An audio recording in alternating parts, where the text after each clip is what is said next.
if Trump's claims about Canada, tariffs, and fentanyl are based on fact or fiction. We will play some clips from different sources: Fox, MSNBC, CBS, and First Post, if you haven't heard from them. We will play some clips from these different sources and analyze them. I'm also going to add a new segment that I call Fair and Balanced Trash Talking, where in one of the clips we talk some trash about the media bias of one of the said news organizations or the individual. It's a gift, so stick around. Please don't forget to like, share, subscribe, and hit that notification bell for more. Also, please follow us on Spotify and visit the website to speakonline.com for articles and more. So, let's get to it. First, as with all things, we should start at the primary source. So this will be Trudeau's speech in response to the U.S. tariffs. This will be the basis for all the news to come, and we'll be able to determine if there's any media spin upon it or, altercation or alteration of the facts. So let's check it out. The United States launched a trade war against Canada, their closest partner and ally, their closest friend.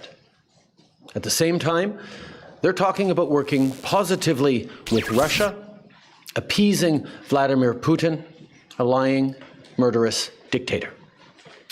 Make that make sense. Canadians are reasonable, and we are polite, but we will not back down from a fight. Not when our country and the well-being of everyone in it is at stake. At the moment, the U.S. tariffs came into effect in the early hours of this morning, and so did the Canadian response. Canada will be implementing 25% tariffs against $155 billion worth of American goods, starting with tariffs on $30 billion worth of goods immediately, and tariffs on the remaining $125 billion of American products in 21 days' time. Encore aujourd'hui, of U.S. merchandise will we will be also hit. be challenging these illegal actions by filing dispute resolution claims at the World Trade Organization and through the USMCA. That's interesting. He said that these are legal actions.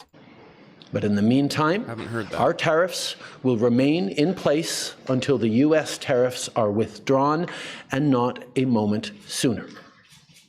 And should these tariffs not cease, we are in active and ongoing discussions with provinces and territories to pursue several non-tariff measures. Measures which will demonstrate that there are no winners in a trade war.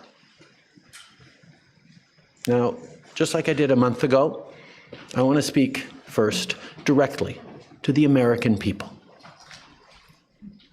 We don't want this. We want to work with you as a friend and ally.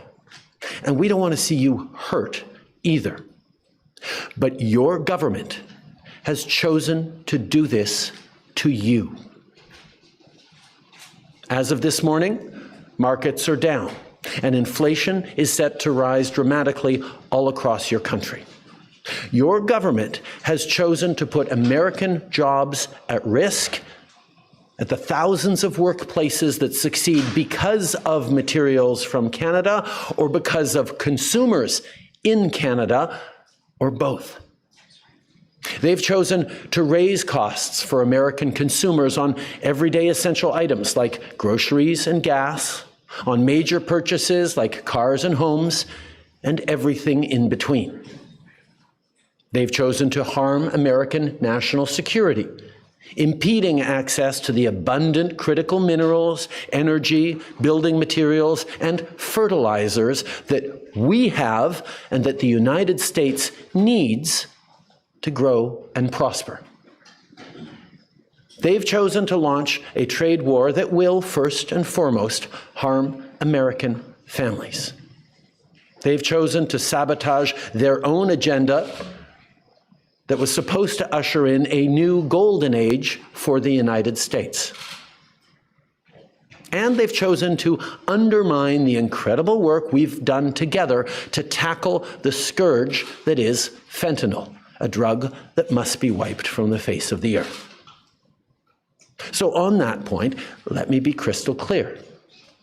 There is absolutely no justification or need whatsoever for these tariffs today.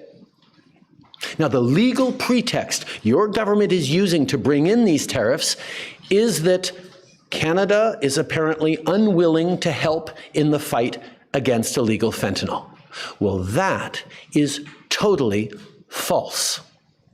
Let's look at the facts. Our border is already safe and secure. Far less than 1% of fentanyl flows and less than 1% of illegal crossings into the United States comes from Canada. But we acted because we know we can always be safe and secure. Far less than 1% of fentanyl flows and less than 1% of illegal crossings into the United States comes from Canada. But we acted because we know we can always do better. We responded to concerns, including from the President, by implementing an ambitious $1.3 billion border plan. A border plan that includes generational investments in new AI and imaging tools to stop the flow of fentanyl in its tracks, stronger coordination and information sharing with American agencies, along with the deployment of drones, helicopters, and additional personnel to keep our border secure. Now, a month ago, as part of an agreement with the United States that paused the tariffs, we made further commitments. We appointed Kevin Brasseau as our fentanyl czar, a man who dedicated his multi-decade career in law enforcement to combating organized crime networks and drug trafficking. We designated 7 drug cartels, sick, evil groups who cynically profit off the pain and suffering of people on both sides of the border, as the terrorist organizations that they are. And just yesterday, we launched a new joint operations partnership supported by a $200 million investment between Canada's security and law enforcement agencies, a partnership that will enhance the coordination of information and intelligence in order to thwart criminal gangs involved in the illegal fentanyl trade. And critically, our actions are working. As the U.S. Customs and Border Protection just acknowledged, there was a 97% drop in fentanyl seizures from January compared to December, to a near zero low of less than half an ounce seized in January. Wow. Even with all the further enforcements and actions we've taken at the borders. In sum, we stepped up. We engaged closely and constructively with the President and his administration. We did everything we promised. We stuck to our word. And we did it because we believe in working together to protect our citizens. Now I want to speak directly to one specific American, Donald. In the over 8 years you and I have worked together, we've done big things. We signed a historic deal that has created record jobs and growth in both of our countries. We've done big things together on the world stage, as Canada and the US have done together for decades, for generations. And now we should be working together to ensure even greater prosperity for North Americans in a very uncertain and challenging world. Now, it's not in my habit to agree with the Wall Street Journal, but Donald, they point out that even though you're a very smart guy, this is a very dumb thing to do. We two friends fighting is exactly what our opponents around the world want to see. And now, to my fellow Canadians, I won't sugarcoat it. This is going to be tough, even though we're all going to pull together, because that's what we do.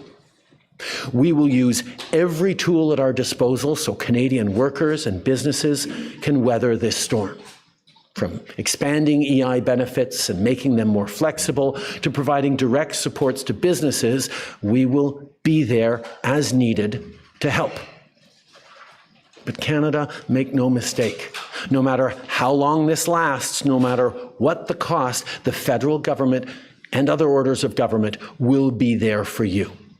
We will defend Canadian jobs.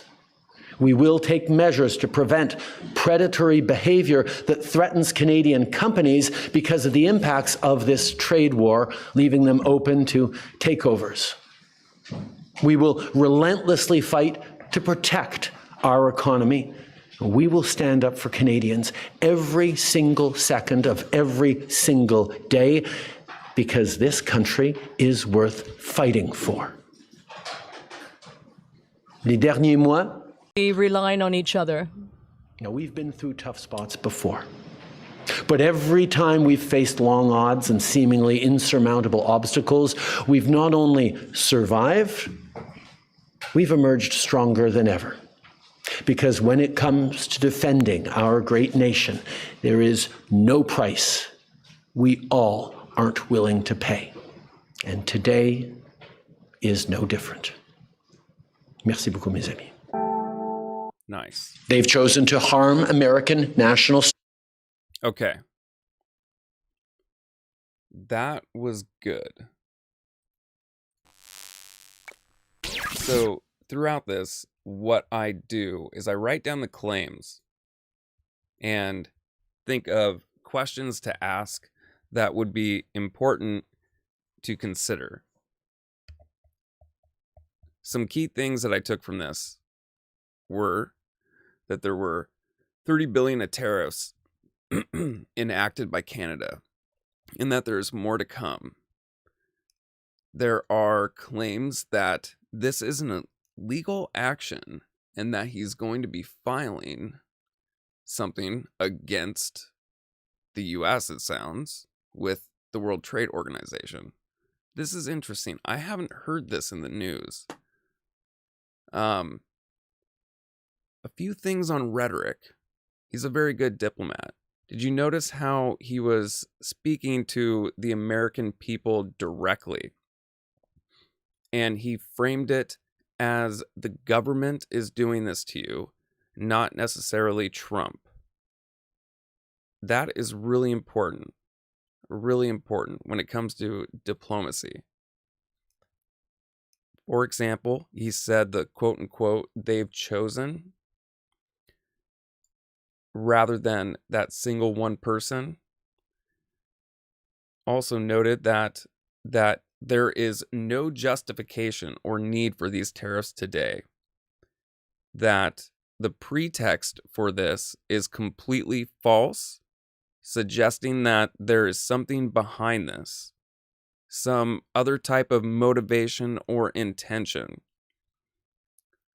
He gave a lot of information on how the border is safe and secure. One key point, less than 1% of fentanyl came across the border.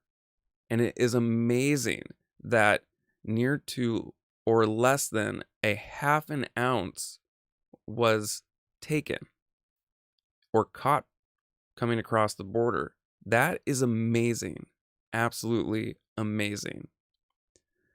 And a big thing is when these were first suggested, they were postponed, right? But when they were first suggested, the claim was, hey, you need to get your stuff together when it comes to border crossings of drugs and individuals. They were postponed, given them time in order to address that.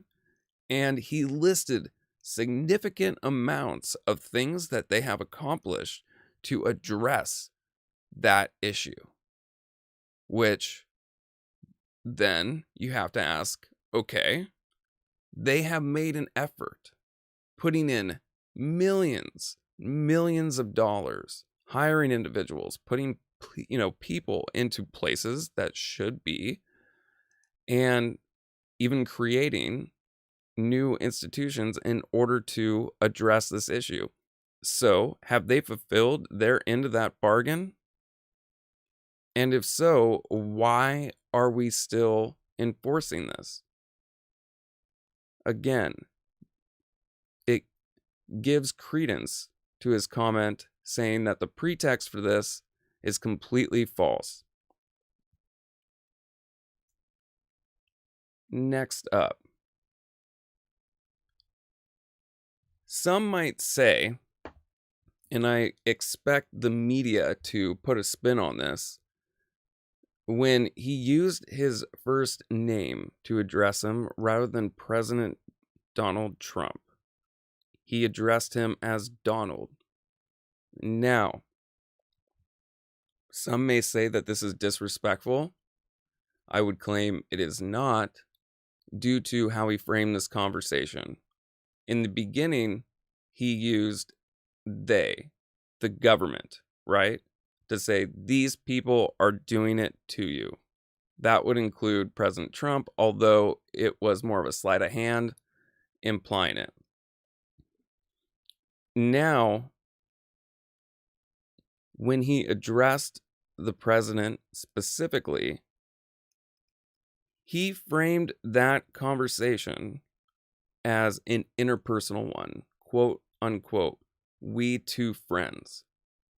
As a friend, you don't put that modifier, before the name. It's not Mr. or Doctor or President in this case. It is a first name basis. And that's important because it's more intimate, it's more interpersonal, and you very much behave differently and communicate differently to people in different ways, especially those in authority. I think that's very important to note. Another thing he mentioned, he considered this a trade war and predatory behavior.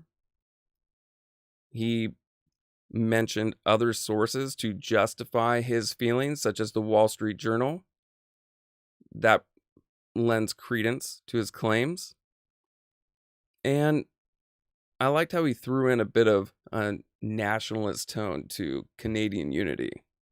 I think they should go for it. They are a bit too polite. I loved this one guy. Maybe I could find a clip of him. He was awesome. He was definitely pulling a card out of Trump's hand in how to approach this. And if you've seen the response from the Canadians, they loved it. Loved it. And it shows just how good that works, how that approach works. Hey, this is what we're going to do. We're going to shut off the power. Don't care if you like it or not. That's what's going to happen. I think it's awesome. And a lot of the comments were U.S. individuals in support of this, which is amazing. I find that absolutely amazing. It speaks to a lot of what's going on. Okay, so we got a good list of claims. Now let's look at another source. Ooh, is it time to talk some trash? I think so. Let's do it. Yesterday. And here's one of the things he said. Well, Donald Trump backed. All right. So this is from MSNBC, The Last Word, whatever, dude. And the title is Lawrence. Canada's Trudeau humiliates cowardly Trump who backs down on tariffs again. All right. So this is apparently at a later time. But first thing, wait, I gotta do this right. It's time to talk some trash. Let's get to it. First, Look at this title. Lawrence, Canada's Trudeau humiliates cowardly Trump who backs down on tariffs. Is this going to be a fair and balanced consideration of what the hell is going on? No, this is not news, and I expect every word out of his mouth to be stupid or just opinion. Let's get to it. Down today. It doesn't happen every day. But because Donald Trump is actually, by far, the most cowardly president we have ever had, who's pretending to be a tough guy. So right there, right, he's attacking him personal. It has nothing to do with what the hell is going on. It's just, these shows, they're just a waste of time. All they're for is to just go there and get your fix of what the hell you want to hear. It's all it is. And it sucks that it's framed as news because it's not. This is just like, oh, hit me with what I want. Oh my God, I love it. I love to hear it. Yes. He has backed down in his first presidency and now in this one more than any other president has done it. He backs down within a day of making decisions, pulls them back. Donald Trump backed down today and no one was surprised. There are people who get it, bro. Get it with that square jawline of yours. You're such a badass. Have to make their living based on knowing when Donald Trump is going to back down. They include the richest people in America and their day-to-day investment practitioners on Wall Street. Wall Street. His skin is way too smooth for his age. I mean, look at that. Look at that. It's like polish. It's ridiculous. No smooth skin effect on a camera is going to have that effect. Like they're packing it on him. Knows that Donald Trump is a packing it on as much as his bullshit. Pathological liar, which everyone knows. And Wall Street knows that Donald Trump doesn't understand anything about economics. Nothing. Wall Street has been listening to Donald Trump very carefully for years, and they've never once heard Donald Trump accurately describe what a... You notice how he's just talking about these institutions? Wall Street said this. Wall Street said that. Who the fuck is Wall Street? I mean, who the hell are they? You got a quote? I'd love to hear it. I mean, is there an specific address? Like Wall Street 123 that it's coming from? Such BS. Tariff is. The truth of tariffs forced Donald Trump to back down today. Wall Street knows that Donald Trump lies every time he talks about tariffs. Everyone on Wall Street knows that no foreign country has ever paid an American tariff and never will. Wall Street knows the only people... I don't believe that's true. I'm going to look into that. Let me write that down. People who pay Trump tariffs are people in the United States who pay for imported goods, like, say, coffee. Unless you're one of the lucky ones who has tasted the very small batch and very expensive coffee grown in Hawaii, not one drop of coffee you have swallowed in your life came from an American coffee bean. Oh my God. Oh my God. Every ounce of coffee you have swallowed came. From this point forward, your morning is going to be totally screwed. Just give it up. Don't go to work. Boycott everything. From another country. According to Donald Trump, the United States of America. All right, 2 minutes is all I can take of that. All I can take. One idiot. Okay. Moving forward, we'll try and get something good out of that. He made a claim that, U.S. It was U.S. has never paid or enforced tariffs, I think. Other countries have used tariffs against us for decades, and now it's our turn, Trump said, blah, blah, blah. Yeah, I think that's complete BS. Yeah. I don't know. I don't like him. Okay, moving forward to something more serious. I just can't stand that stuff. I hate it that there is some individual that's in a suit behind a desk with an American flag in the White House or just some institution posing as a source of good information when it's just pure opinion and commentary with maybe like one or two things that were good, but just complete BS. It drives me nuts. And it's one of the primary reasons that we have such a rift and divide in this nation, is because of people like this. And this is on both sides. I am purposefully hitting MSNBC because I want people to see that I'll talk trash about everybody and critique everyone.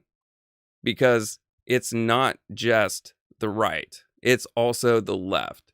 Now, the important thing to notice is it's coming from specific distribution channels. That there are channels that do have an agenda. And the reason for that is because channels are made for a target audience. Okay? What that means is I make a channel for a target audience that only puts out content of SpongeBob SquarePants. And therefore, I will only post content on SpongeBob SquarePants because that's what my audience wants. So, in this case, I create a channel mainly focused on people who are just going to hate the right. That's what this is. You, to some degree, right? To some degree. You go to a channel on the right, like let's say Fox News, Breitbart, things like that. That is primarily aimed at people who are going to hate the left. So you're going to produce content and frame it in that way for that reason. It is really important to understand that. Really important. All right, enough talking trash. Okay, this is a good example of what I talked about regarding how that primary source will now be used to have commentary about or report about. So this is Fox News now playing that clip that we watched and now putting their spin on it. The Prime Minister of Canada, Justin Trudeau, I should mention the outgoing Prime Minister. At the end of the month, they'll start the process to replace him. He has just made this personal with President Trump. He didn't acknowledge his title as President of the United States. He called him Donald more than once. He said, he said, you are a very smart person, but this is a dumb thing to do, paraphrasing that first part. We two friends fighting. And then he made the point that the world is watching and that this fight between him and who he called Donald is not good. Now, we are fortunate because while she walked away for just a moment dealing with this kind of thing at the State Department, we have back now State Department spokesperson Tammy Bruce. Tammy, what is this going on? Is Canada already feeling this? Are we already feeling this? I'm watching the Dow. We are a little bit. Well, look, we know that President Trump is a man who makes deals. We know that there are results to the choices he makes. Clearly, this needed to happen. I don't know when it comes to the Prime Minister's attitude about how this was a dumb thing when he also announces that they now have to have a fentanyl czar and they're focusing on the border and they're actually taking actions that deal with a major problem that our nation has faced as a result of fentanyl coming over that border. And his actions clearly indicate that that was something that needed to be addressed. So for both Canadians and the American people, this is important. And it also shows, certainly for the United States, a nation that is back, that we are focusing on the details of the lives of regular people that are impacted here. Remember, in the first term, he really talked about the forgotten man and woman. Mm-hmm. And this is part and parcel of that dynamic. The president is not afraid to do what is necessary. He knows the American people understand because he is a great communicator. You're going to hear more of that transparency tonight. But we also have in Marco Rubio, via the president's inspired choice, a diplomat who understands why this is occurring, who agrees with the nature of what needs to happen, and is the person who goes and talks face to face with our allies and our partners who have experienced years under the Biden administration without any real need to address any problems. But America is back, and that means we are partners now that must be taken seriously. And I think that it's unfortunate, but he is leaving, for him to be taking the attitude he has taken toward the president. There's a respect is important, as of course President Zelensky learned. The issue of respect is important on the world stage. And if the prime minister was concerned about what our enemies are seeing, it's ironic that he is saying that at a press conference. But we all have a different way of adjusting. But not just the Americans will benefit from this in the long run, which is why it's occurring. And frankly, so will the Canadians. It's a time when we look at what has perhaps gone wrong, what needs to be fixed, and we have a leader and certainly an American administration that understands all of those aspects and understands the vision and the impact of President Trump's actions. Look, I looked down, I was taking a few notes as he was talking, and you really touched on something. He basically has nothing to lose, Justin Trudeau, because this is not the play of a winner. Calling the president of the United States by his first name and likening them like they're the same at this point. He's got nothing to lose, Trudeau. Well, this is about, for him, perhaps personality. He's been the prime minister for a while. He was elected in, right? The Canadian people make their choices about who they want to be leading their nation. But the world has changed, and it has changed based on America being back. It is a renewal of the American dream, which is what the theme will be at tonight's speech. But part of that renewal is reinforcing our relationships. Look, sometimes you have to have difficult conversations with your friends because something's going wrong or you want to be able to help. And this is the nature of our own neighbors and friends, whether it is in South and Central America and reaffirming those relationships, or certainly to the north of us with Canada. We're going to listen in one more time. Justin Trudeau, Prime Minister of Canada, was just asked, what do you want to say to President Trump? Working together to take on the world at this time.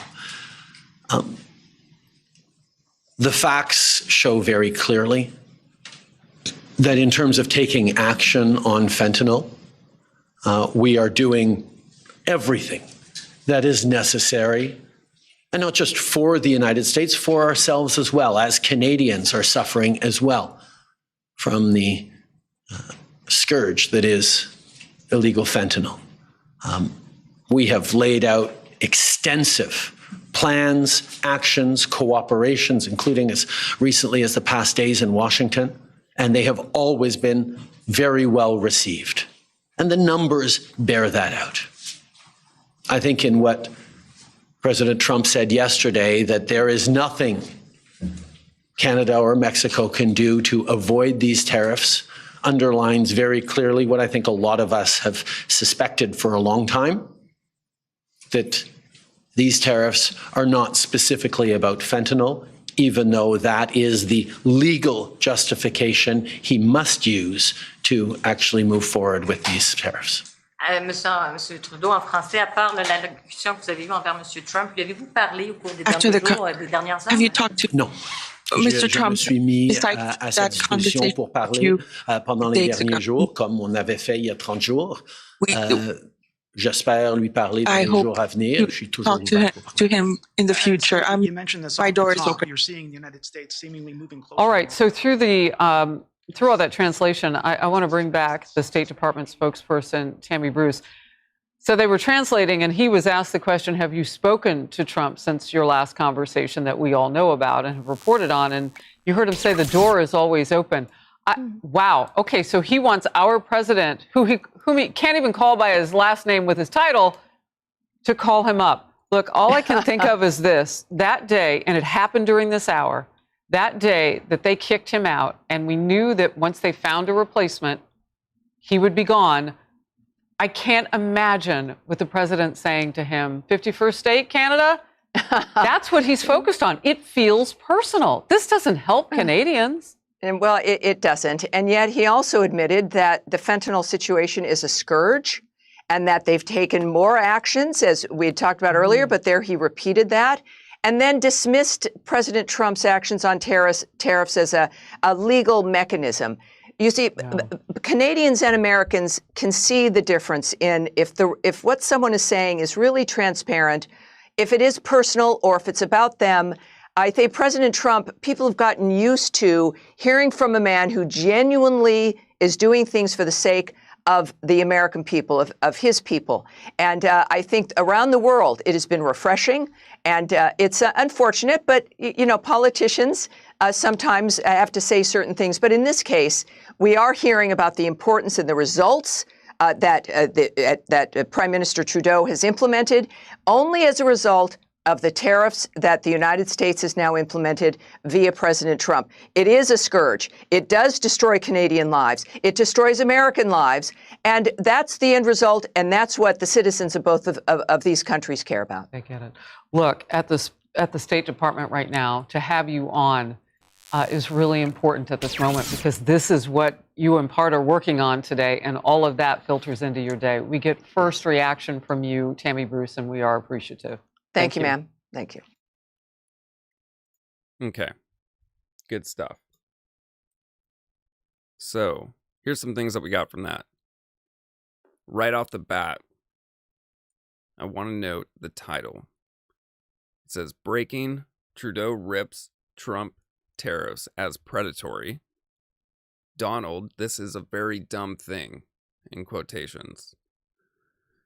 Now, the first comments made by the individual who was giving commentary was she framed it as it was making it personal and that he didn't use the proper title when speaking about him. Now, we addressed this at the beginning regarding it, but she is framing this story right off the bat as disrespectful. In other words, this is meant to piss off the audience and give them what they want. Now, some other things that happen is they frame this as clearly this needed to occur, right? Clearly, these tariffs needed to happen because of this fentanyl issue. They were taking actions, if you recall, that is Canada, to address the first set of tariffs that were claimed to occur, and then they postponed it. Now, after hearing what Trudeau had to say and giving statistics, I think a lot of that was just meant to placate, to say, hey, we did our part, now drop the tariffs. The other woman had very much of a populist talking point. This is really good to placate to that audience. That's what Fox News audience really likes, this whole populist and nationalist thing, this hyper masculine Christian fundamentalist thing. The speaker obviously had one side that she was focused on pushing. She didn't have two, counter perspectives on.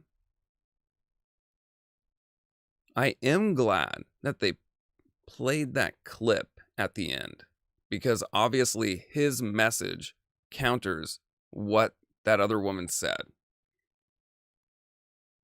They really pushed this foreign policy as,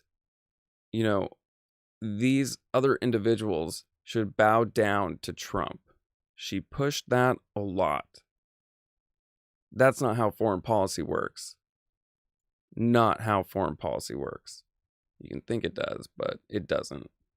And it shouldn't be that way either. At least framed like that, especially in the news media, because then it really creates this power dynamic and reinforces it that, America is very imperialist.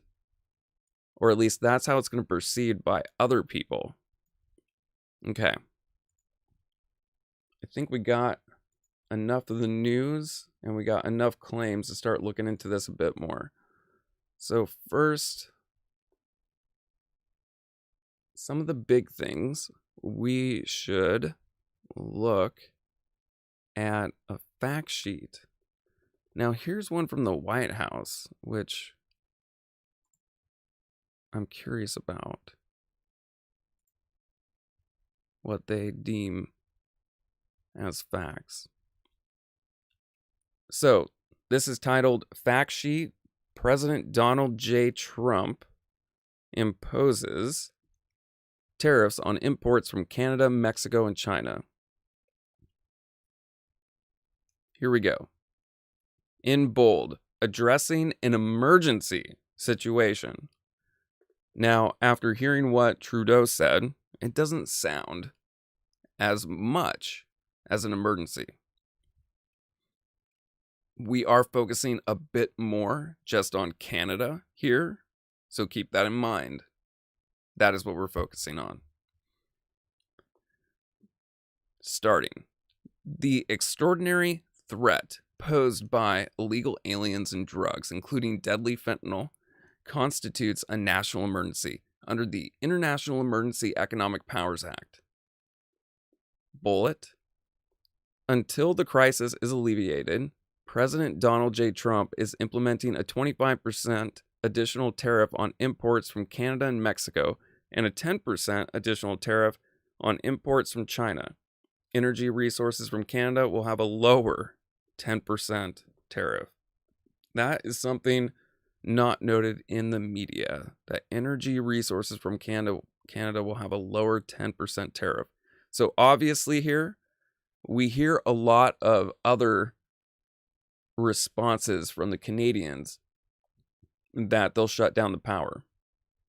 This, Canada will have a lower 10% tariff, is meant to say, hey, you're pissing us off, but we're going to give you a break right here because obviously we need it. Yeah?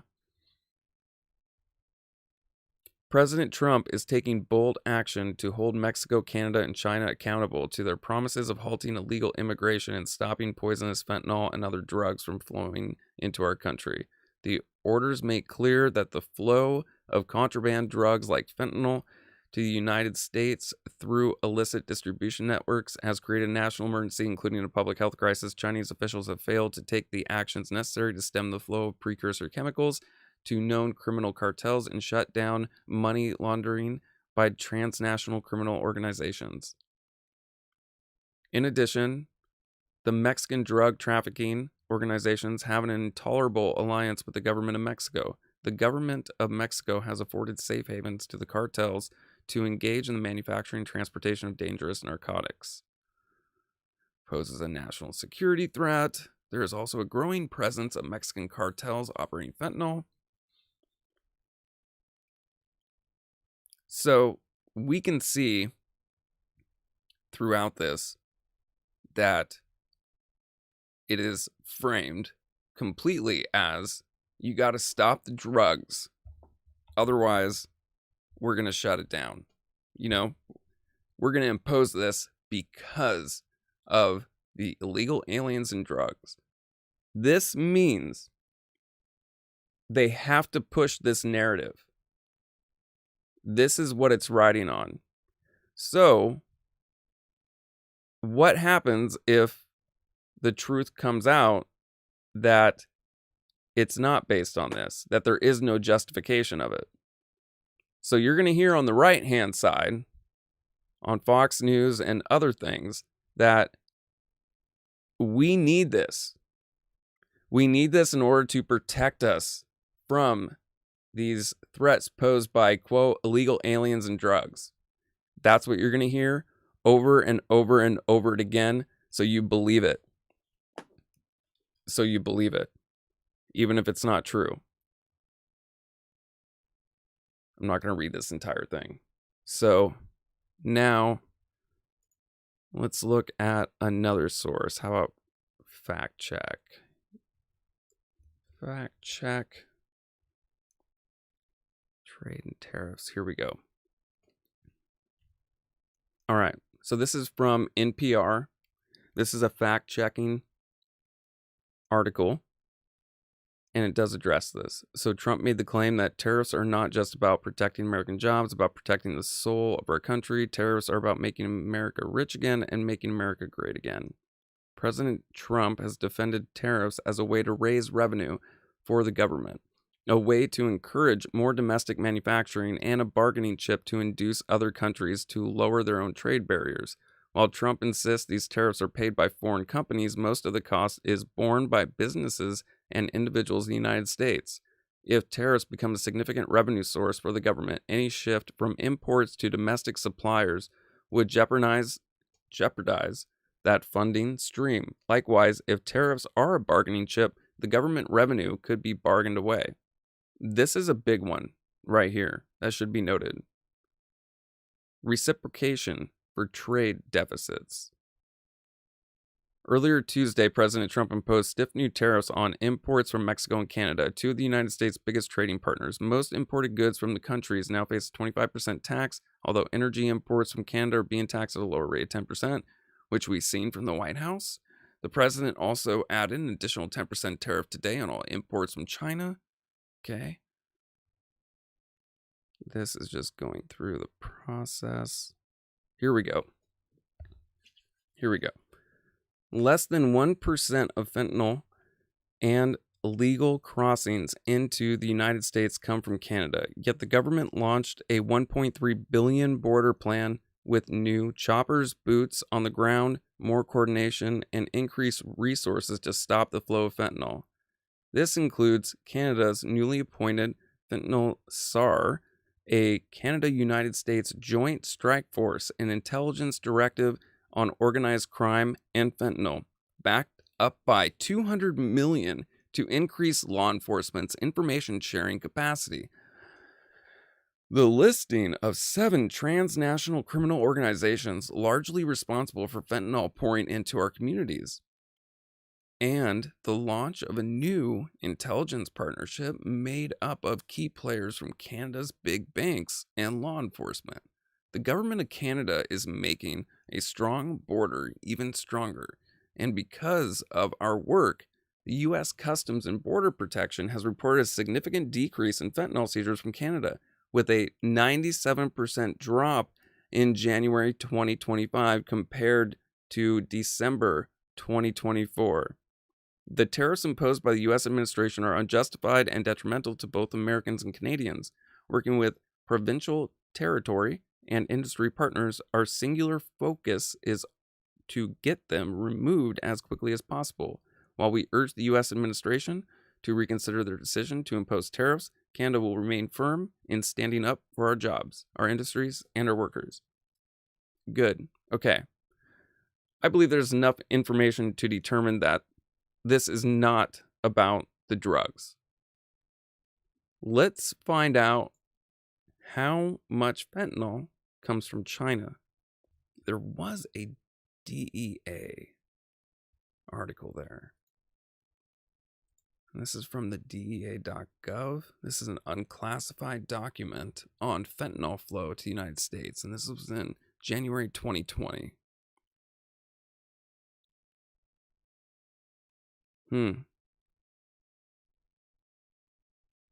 This is good stuff right here. Let's take a closer look.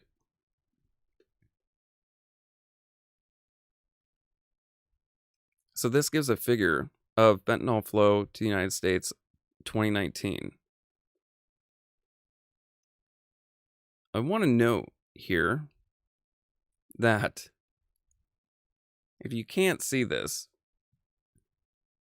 it shows a graph, or not a graph, but a map, and it shows the flow from what countries it's coming from to Canada or the United States.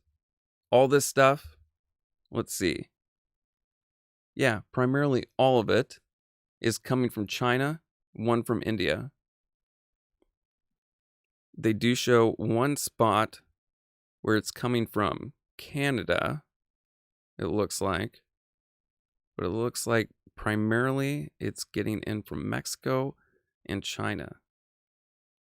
So the question is, why the hell are we going after Canada? Because if the flow of the drugs is coming out of China, if that's the primary source, what we need to do is stop it at the ports. We just need to stop it at the ports. Initially from China.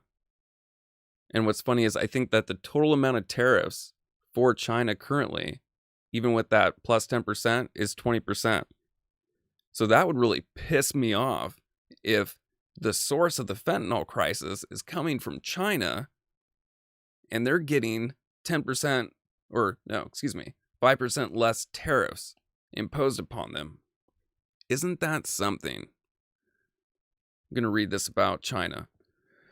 Currently, China remains the primary source of fentanyl and fentanyl-related substances trafficked through international mail and express consignment operations environment, as well as the main source for all fentanyl-related substances trafficked into the United States.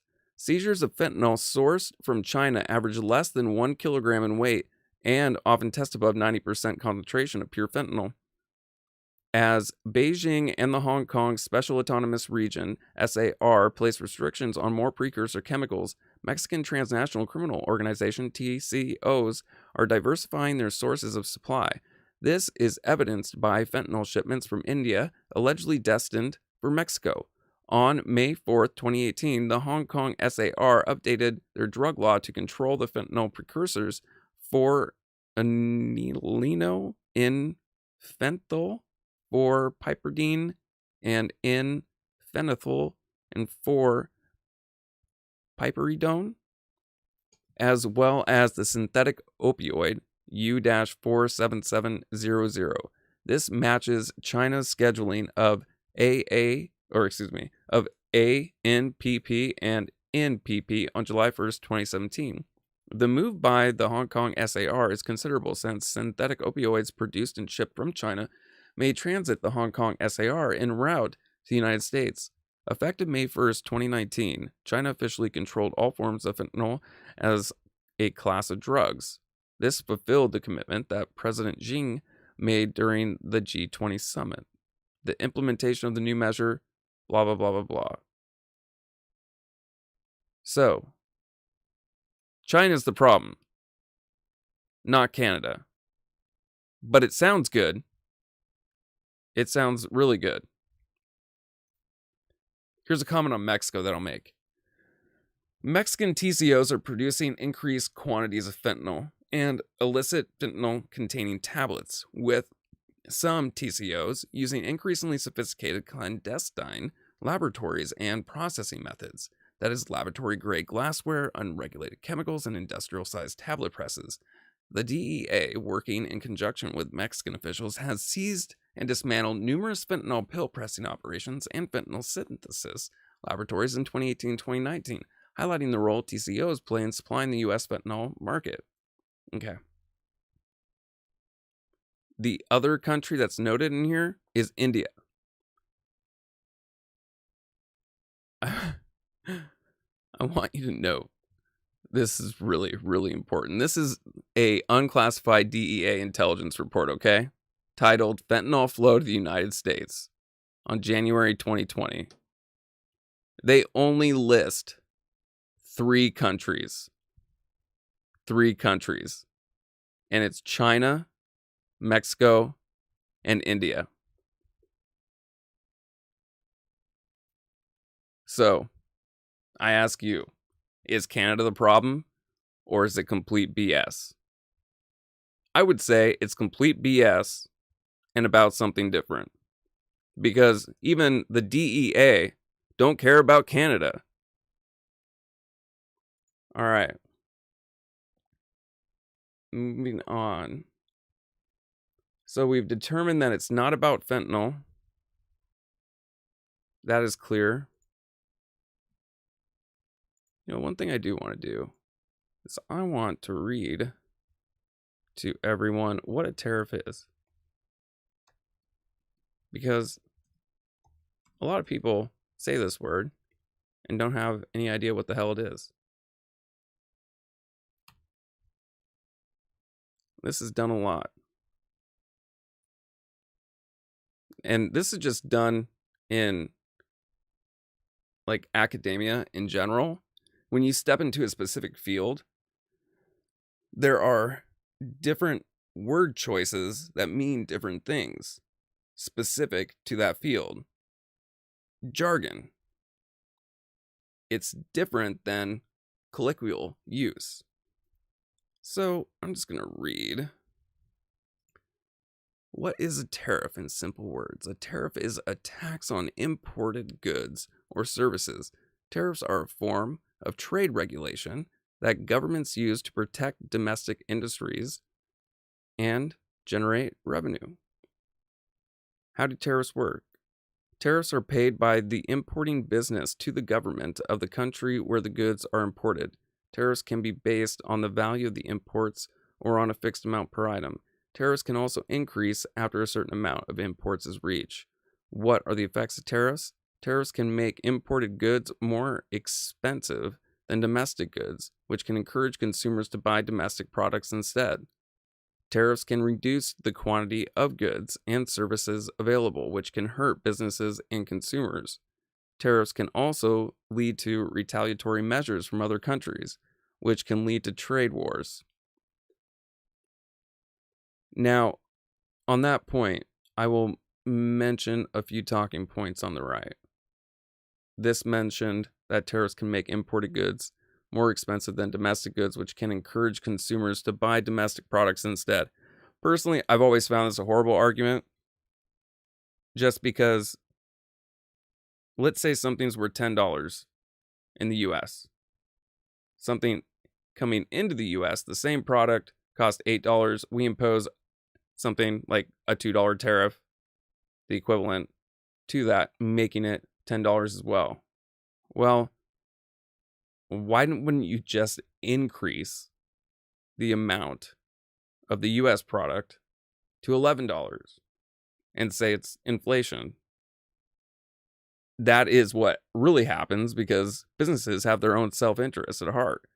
You just increase it a little bit, people won't notice, and you'll make more money. Works out great. It works out great.